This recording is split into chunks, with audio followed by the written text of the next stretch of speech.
সরস্বতী পুজোর প্রস্তুতি এখানে স্টার্ট হয়ে গিয়েছে। মা বাসনগুলো ধুয়ে নিয়ে তারপর জানলার বাগান থেকে তুলসী পাতা দুব্ব সব তুলে আগে থেকেই রেডি করে রাখছিল। আর এখানে চিকু তো বায়না শুরু করেছে, কারণ ও ঘুরতে যাবে। তো অদ্বৈত ওকে এখন নিয়ে যেতে পারবে না, কারণ ও এখন সরস্বতী পুজোর জন্য এই ডেকোরেশন করবে। তো এই স্ট্রাকচারটা রেডি করছিল। তারপর কিছুটা থার্মোকলও কেটে নিয়েছে, এটাও লাগবেই আমাদের ডেকোরেশনের জন্য।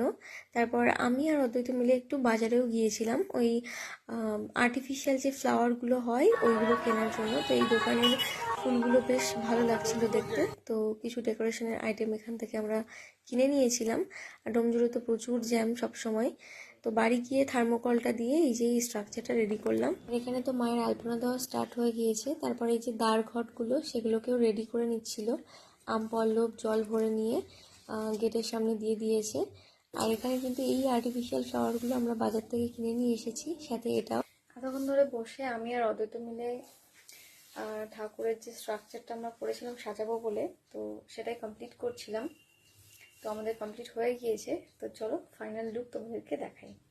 আর বলেছিলাম ঠাকুরের মুখও দেখাবো, তো এখনই দেখাবো তোমাদেরকে। আমাদের ডেকোরেশন কমপ্লিট হয়ে গেছে।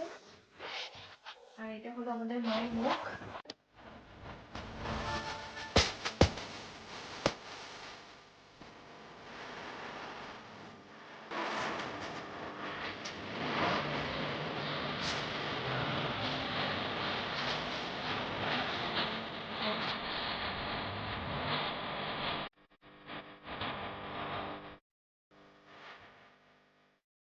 আজকে কিন্তু আমাদের গোটা সেদ্ধ রান্নার একটা প্রচলন আছে। তো সেজন্য এই যে এখানে সমস্ত সবজি ধুয়ে পরিষ্কার করে রাখা হয়েছে। ওর মধ্যে এই যে এগুলো যাবে, আরও সবজি কালকে কাটা হবে। এখনো পালং শাক, বাঁধাকপি, ফুলকপি এগুলো কাটা হবে। আর এই যে কুলও নিয়ে আসা হয়েছে, টক হবে। তো আজকের ব্লগটা এই পর্যন্তই। কালকে সরস্বতী পুজোর ব্লগটা অবশ্যই তোমাদের সাথে শেয়ার করবো। টাটা।